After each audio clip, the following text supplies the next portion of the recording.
Watching professional sports is a one-of-a-kind experience. What starts as a child's game played after school or on the weekends becomes a multi-billion-dollar spectacle where millions of people from all over the world gather to see the best of the best that planet Earth has to offer. It's the only place where you can see people defying what we thought was humanly possible on a nightly basis. And the best part is, it's all live, in real time, and totally unscripted. Or is it? Coach, a terrific start that led to a 14-point lead at one point, but it's down to 5. What changed those last few minutes for you guys? You want me to be honest with you? Yes. The guys with the whistles. Officiating went down the stretch there, but you guys pulled it out and was a big win. David Stern wonder why the league is losing money. That's why. People pay good money to come watch these athletes play, and they try to take over the fucking game. Shaq, we're on live. I know. The league knew that they had an agenda in which we weren't part of the agenda. The agenda was Miami. He wasn't going to Miami to be like Cleveland. Throughout the years, we've seen some suspicious NBA moments. Weirdly lucky NBA lottery picks, blockbuster trade tampering, and even a full investigation by the federal government which revealed shocking connections between the NBA, its referees, and the New York Mafia. You told the FBI, this is a quote, "You don't realize how easy this was for me knowing what I know." Mm-hmm. What exactly did you know? It may sound like crazy conspiracy talk, but once you look into it a little bit, you might start thinking differently. Is the NBA actually rigged? Let me start by saying that I understand just how difficult the job of being an NBA ref must be. The game is played so fast, and there are so many calls that come down to millimeters and milliseconds that it's virtually impossible to get them all right. But it's not really the handful of bad calls that you see in NBA games that make it suspicious. It's when the game is officiated totally unevenly. Just take a look at what disgraced NBA ref Tim Donaghy had to say about the league. If there's anyone who knows about rigging basketball games, it's this dude. He was fired and imprisoned in 2007 after betting on games he officiated.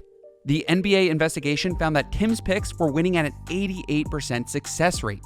Donaghy has claimed on multiple occasions that refs have purposely rigged NBA games to prolong playoff series, protect the most lucrative franchises, and promote players who have the most superstar power and make the best NBA storylines. Let's unpack why the NBA would do this. Money.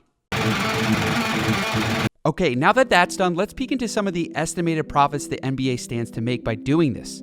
Here's some of the numbers from the 2016 finals between the Cleveland Cavaliers and the Golden State Warriors. This series was one of the most viewed playoff series of all time, and is riddled with suspicious NBA officiating. According to NBA records, normal playoff games bring in about $2 million just in ticket sales. So, a series that goes 7 games versus 4 games has the potential of an extra $6 million. That's pretty good incentive to prolong a series. But for bigger rivalries like LeBron versus Steph Curry, the numbers get even more ridiculous.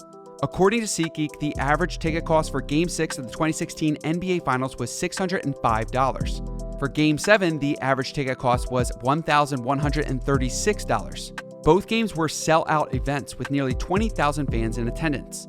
By the series extending to 7 games, an extra $34 million was generated in ticket sales alone. $12 million in Game 6 and $22 million in Game 7. Remember, this series could have ended in Game 5. This was all potential money the NBA cashed in on. But the Warriors didn't really have a chance in Game 5 because they didn't have Draymond Green, which we'll get to later. But ticket sales are chump change in the grand scheme of things. The real money comes from ad revenue and viewership, where do-or-die games like Game 6 and 7 bring in boatloads of money. Ad revenue data from iSpot TV estimated that Game 6 and Game 7 of the 2016 NBA Finals brought in around $40 million per game.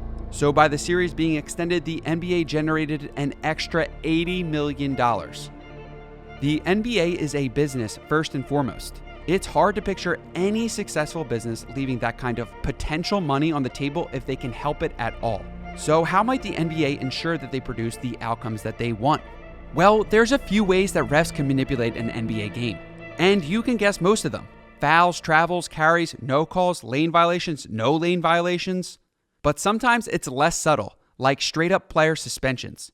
No punches were thrown, no fisticuffs took place or anything like that. As far as I'm concerned, there should have been 2 technicals issued to both of them, and that should have been that. The fact that this is the NBA Finals, for a call like this to be made, I think is as egregious as it gets. I think it's a disgusting decision on the part of the NBA, and I'm incredibly disappointed by it. With 3 minutes left in the fourth quarter of Game 4 of the 2016 NBA Finals, Draymond and LeBron got tangled up and Green appeared to take a shot at LeBron's nuts. Both LeBron and Draymond were given technical fouls at the time, which was fair. But after the game, the league reviewed the play and upgraded Draymond's technical foul to a flagrant one. This immediately triggered a 1-game suspension because Draymond reached the threshold for the league's flagrant foul point system. As you know, Draymond was and still is an integral part of both the Warriors' offense and defense. Even though the Warriors were firmly up 3-1, the league virtually doomed the Warriors to lose in Game 5. But you can't blame the NBA for Draymond straight up kicking dudes in the balls, right? Well, turns out he did the exact same thing to Steven Adams in the previous series twice, and he only got 1 flagrant one out of it. The difference? The series was tied at that point, and OKC wound up winning the game where Draymond kicked Adams. The Warriors probably would have lost if Draymond was suspended for 1 game in that series, which he could have been because he was 1 flagrant foul away from suspension. Now, maybe the NBA was being forced to step in on Draymond's antics in the finals. Or it could be that the league didn't want a short Western Conference playoff series, where a small market team like OKC upset a massively popular Golden State team. Remember, Steph Curry and the Warriors led the league in merchandise sales, viewership, and TV ratings both that year and the year before. This was the NBA's golden goose. So, if you want to put your tinfoil hat on now, the NBA successfully prolonged the 2016 Final Series at least another 2 games by suspending Draymond Green. According to Tim Donaghy, that's what really happened. Donaghy told Yahoo that, quote, the league forged the Draymond Green suspension to prolong the series, which has been a ratings bonanza. Now, a player suspension in the NBA Finals is a pretty egregious decision. A more subtle way that refs may attempt to influence a series is through early foul calls on crucial players. Fouls are like the life force of an NBA player. When they are against you, they can destroy shooting rhythm, team game plans, and momentum. When they're in your favor, they can invigorate a slumping team and keep the game competitive. For instance, after the win in Game 5 of the 2016 Finals, the Cavs were still on the brink of elimination. And now the Warriors had Draymond Green back. Momentum was definitely on their side. So to start Game 6, Steph Curry suspiciously gets 2 early foul calls against him. Coach Steve Kerr is forced to bench his best player. Curry plays just 6 minutes in the first quarter, the fewest first quarter minutes he played the entire series. While Steph is on the bench, the Cavs capitalize on their opportunity. They outscore the Warriors by 20 points, the largest first quarter deficit the entire series. But in the second quarter, Steph plays all 12 minutes. The Warriors outscore the Cavs by 4, but still face a huge halftime deficit. Just by making Steph unavailable early in the game, the refs drastically sway the momentum of the game. This is the Cavs' game to lose, and a Game 7 looks inevitable. Now, the Warriors can still win, but it would have to be a miraculous comeback, which they still almost pulled off, until Curry picked up his 5th and 6th personal foul and was ejected from the game. Some of these fouls were pretty ticky-tacky, especially for playoff basketball, and Coach Steve Kerr seemed to agree.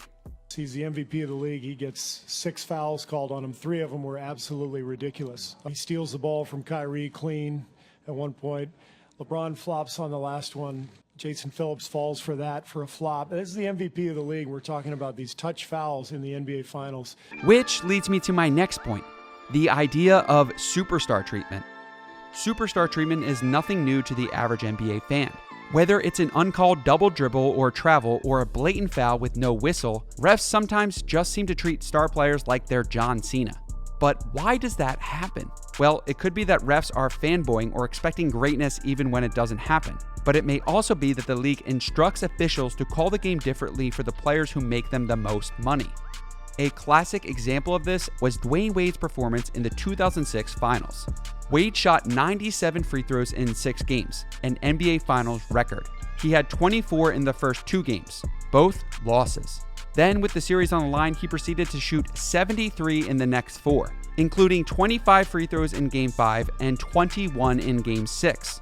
The Mavericks as a team attempted 25 foul shots in Game 5 and just 23 in Game 6. Wade averaged 18 free throws in the last 4 games, prompting a retired FBI agent to tell Mavs owner Mark Cuban to sue the NBA for fixing the series because he believed Cuban would win the case. The final way that NBA officials can influence the outcome is by shifting the game's rhythm with the way they choose to call it. If you watch enough basketball, you can start to get a feel for how the refs are going to call a game fairly early on. It should make sense that players get a hang of how things are going to be called too, and they can adjust their games accordingly. So when the refs suddenly start changing things up in the middle of a playoff series, it can cause some real problems.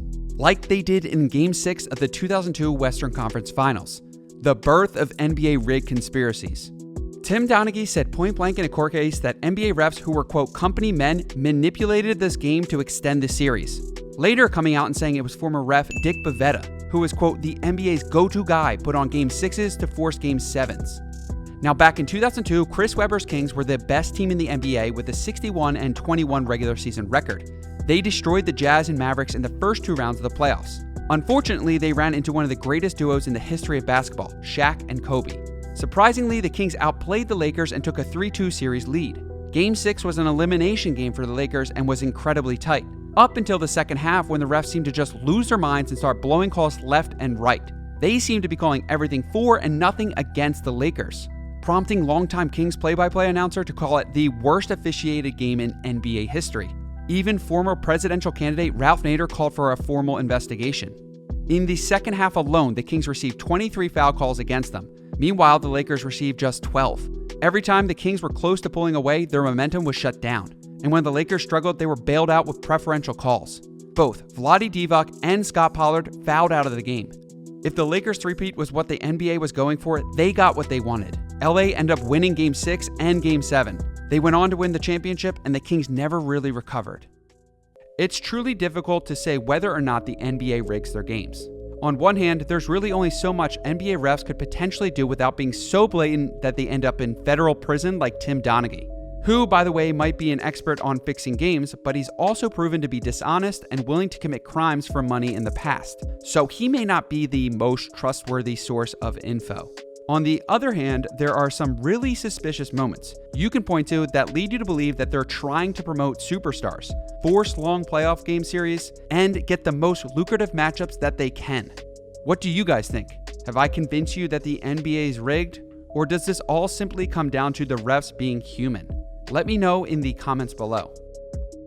If you enjoyed these longer videos, hit the subscribe button and tick the notification bell.